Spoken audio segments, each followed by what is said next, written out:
Friends, आपको लगता है कि आपके प्लांट में अच्छी तरह से ग्रोथ नहीं हो रही है और उनमें फूल और फल नहीं आ रहे हैं। साथ ही यदि आपने सब्जियों वाली बेलें भी लगाई हैं, उनमें भी सब्जियां नहीं बन रही हैं, बनती हैं तो छोटे छोटे फल झड़ जाते हैं और सब्जियां नहीं हो पाती हैं। तो इसके लिए मैं आपको बिल्कुल सिंपल सा घरेलू फर्टिलाइज़र बताऊंगी, जिसकी मदद से आप प्लांट में बहुत अच्छी मात्रा में फूल और फल पा सकते हैं। और यह सभी पौधों के लिए बहुत ही यूज़फुल है, चाहे वो गुलाब हो, गुड़हल हो, मोगरा हो, अपराजिता हो, फल वाले पौधे हों या सब्जियों वाले पौधे हों। यदि फूल बनने से पहले ही कलियां गिर जाती हैं तो उसमें भी ये बहुत फ़ायदा करेगा, मिट्टी की उपजाऊ शक्ति बनाएगा, क्योंकि इसमें बहुत अच्छी मात्रा में potassium, phosphorus, magnesium, iron, zinc, manganese, calcium सारे पोषक तत्व हैं जो कि हमारे प्लांट की मजबूत विकास के लिए ज़रूरी हैं। और प्लांट का यदि विकास मजबूत होता है, टहनियाँ मजबूत होती हैं, उसमें बहुत सारी ब्रांचेस होती हैं, तो प्लांट अपने आप फल और फूल ज़्यादा मात्रा में देता है। और इसमें मैंने कुछ ऐसी चीज़ों का इस्तेमाल किया है जो कि प्लांट की इम्यूनिटी भी बढ़ाती हैं।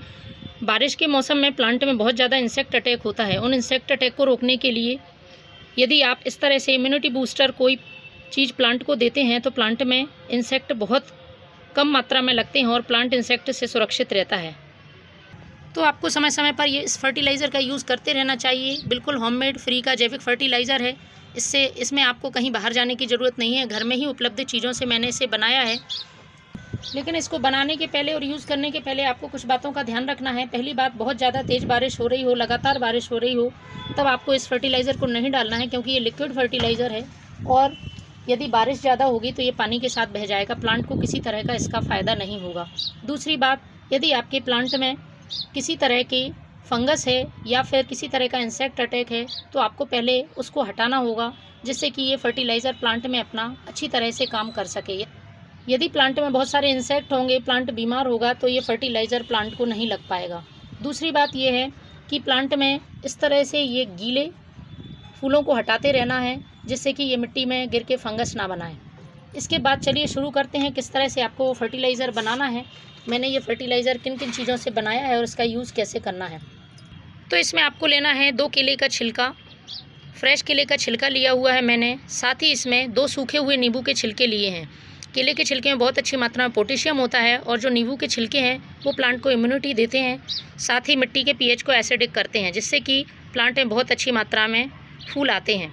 इसके साथ ही मैंने जो तीसरी चीज़ इसमें ली है वो है प्याज का छिलका। प्याज का छिलका भी पोटेशियम का अच्छा सोर्स है और प्याज के छिलके से प्लांट में बहुत अच्छी ग्रोथ होती है, क्योंकि इसमें पोटेशियम के साथ साथ बहुत अच्छी मात्रा में और भी पोषक तत्व पाए जाते हैं जो प्लांट की ग्रोथ के लिए बहुत ज़रूरी हैं और फल और फूल लाने के लिए मदद करते हैं। तो मैंने केले के छिलके, प्याज के छिलके और नींबू के छिलके, तीन छिलकों की मदद से ये फर्टिलाइज़र बनाया है। इसको आपको पानी में अच्छी तरह से भीग जाए इतना पानी लेना है और उसके बाद इसको 1 दिन के लिए ढककर रख देना है। 1 दिन बाद आप देखेंगे फर्टिलाइज़र का, देखिए कलर बिल्कुल चेंज हो गया है और ये फर्टिलाइज़र प्लांट में डालने के लिए तैयार है। आप इस फर्टिलाइज़र को पहले छान लें।